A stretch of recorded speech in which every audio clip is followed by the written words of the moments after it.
Wine Library TV. I am your host, Gary Vaynerchuk, and this, my friends, say it with me, is the Thunder Show, aka the internet's most passionate wine program. And now that we've lost 30% of the audience, let's get into the show. And I'm extremely excited about this show because Pinot Noir is hot, and I just wanted to treat myself to three very serious Pinot Noirs, three up-and-comers. One's called Eieio.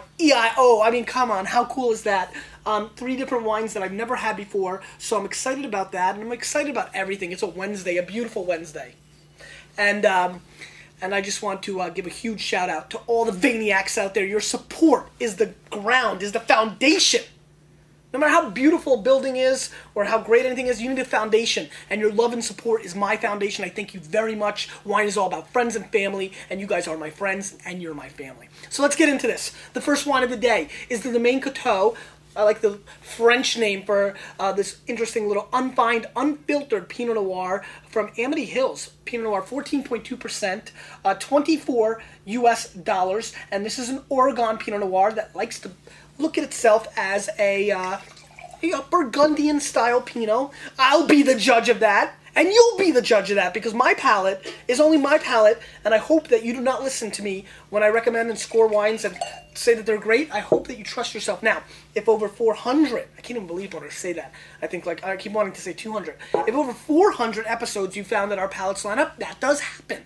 You know, I'm huge on escargot. I'm huge on mangoes. I really enjoy my toenails. I mean, are these things you enjoy? If the answer is yes, then maybe we're on the same boat. 24 Bones makes me think of Darrell Reeves, future star of your New York Jets. Keep that name in your mind. And let's see what's going on here. French oak barrels, I see. Anything else interesting? Anything else interesting? Nothing crazy. 24 Bones, beautiful color. Sniffy sniff time.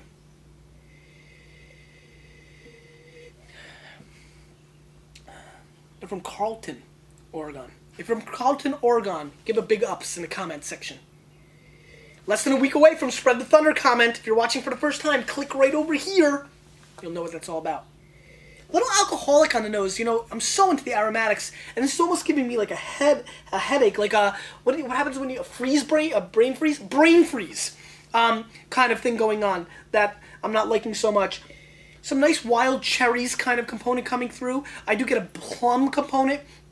What is it? Plum? A plum component that is kind of pretty. Some light strawberries, a little bit of pepper, and almost like a pickle juice thing going on. And I like pickle juice, so I like that. Let's give it a whirl.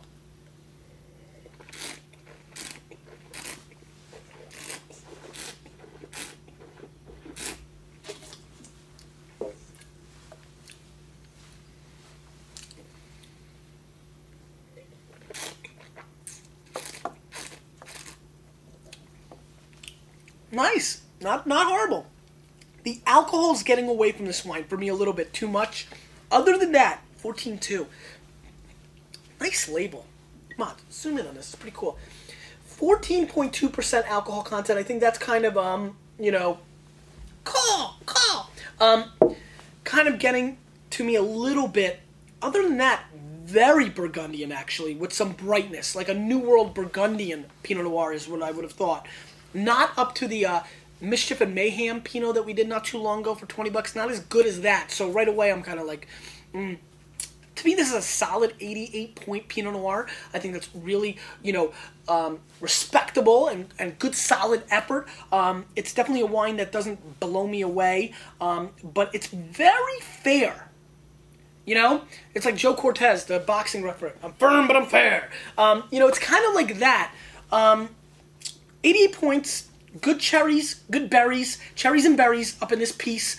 Long finish. My grill piece is enjoying it, but not enough. The alcohol's a little hot. There's a little heat coming out, a little Puff the Magic Dragon coming out of my mouth. Other than that, it is a wine that I think if it was aired out, decanted at length, 4 or 5 hours, or put in a cellar for 3 or 4 years, that could kind of go away. The flavor could come to the forefront, the cherries and the berries, as I like to call them, and I think that it's a wine that can do a little bit more in the long term. Right now, to me, it's a little bit of a pass, unless you need to hibernate it. If you're down to hybro it, oh, I like that. I think we got a new term. If you're down to hybro this wine, it's a wine that I think might be worth giving a whirl. Not fond of the finish either, though. Let's move on. Old McMott had a farm. Eieio and Company, 2006 Willamette Valley Pinot Noir from Oregon. And this is an Oregon Pinot Noir tasting. I just noticed. I'm a little bit out of it today. 29 bones. Little Adrian Morel action up in this piece. 29 bones. Google it. 29 bones. Eieio, Willamette Valley. Super excited about trying this. A lot of people have told me some good stuff. This is the Cuvee Eieio. This is a pretty cool package. Neat stuff. Little phone number action there. Pretty cool. 1503-852-6733. What am I, like Mike Jones? Anyway, sniffy sniff. I'm throwing out references, Ma.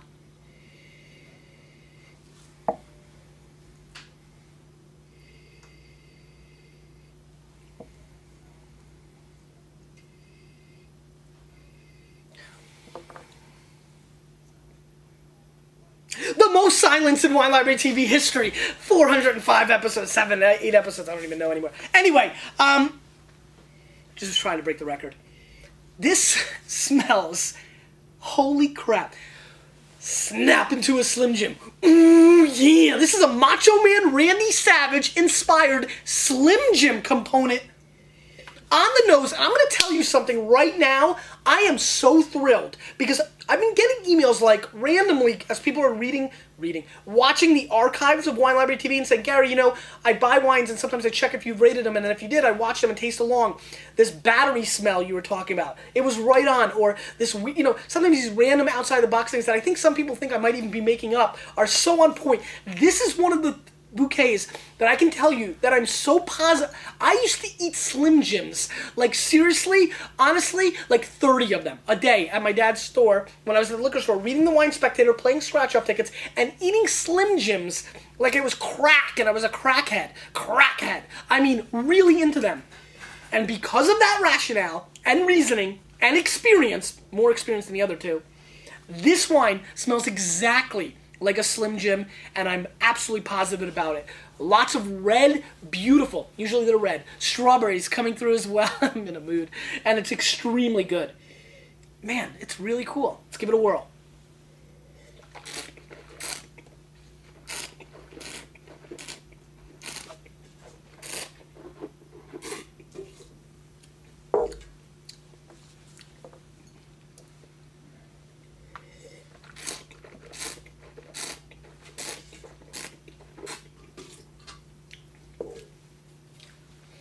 This is good.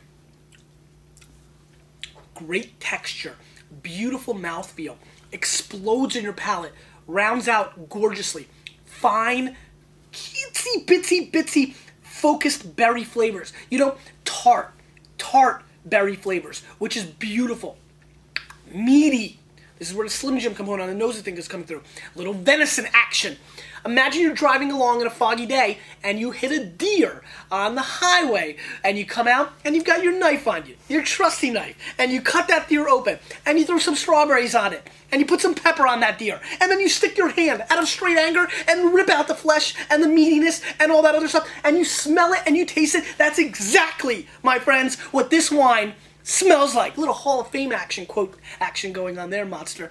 An absolutely beautiful bottle of Pinot Noir, a exquisite finish. Eieio, 2 thumbs up. I'm going 91 points on this Pinot. It is absolutely worth seeking out. A very fine effort of why Oregon is one of the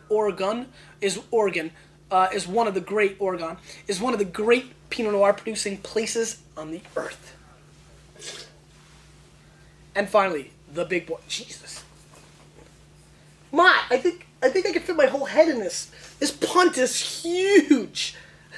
This Lachini's been around the block, if you know what I mean. Lachini, 2005, Pinot Noir, 50, nickel 0, bones, 92 points, Wine Spectator, and this is the Cuvee Giselle. Tom Brady.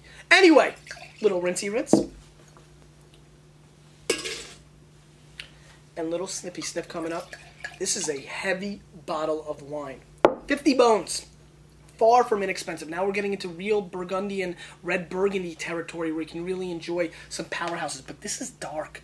I mean, I almost feel like Pinot Noir just like the Giselle, the model, you know, you're not supposed to look that good. This is, you know, a Pinot Noir. You're not supposed to look like this. I mean, this is way, way dark. I mean, right off the bat, very interesting. Let's give it a sniffy sniff. I get a pine needle component, right? Sap coming through. Interesting, right on point. This is a sappy kind of component. There's a little dark chocolate. Think about very dark chocolate and you grind it down to like a dust kind of component. You just throw it up. So it's like the sap and like that dusty chocolate component coming through. Little hint of like vinegar coming through, like oil and vinegar kind of salad pickle-y kind of interesting thing going on there. Very exotic nose, very interesting. I like it. Little black licorice coming through. Let's give it a whirl.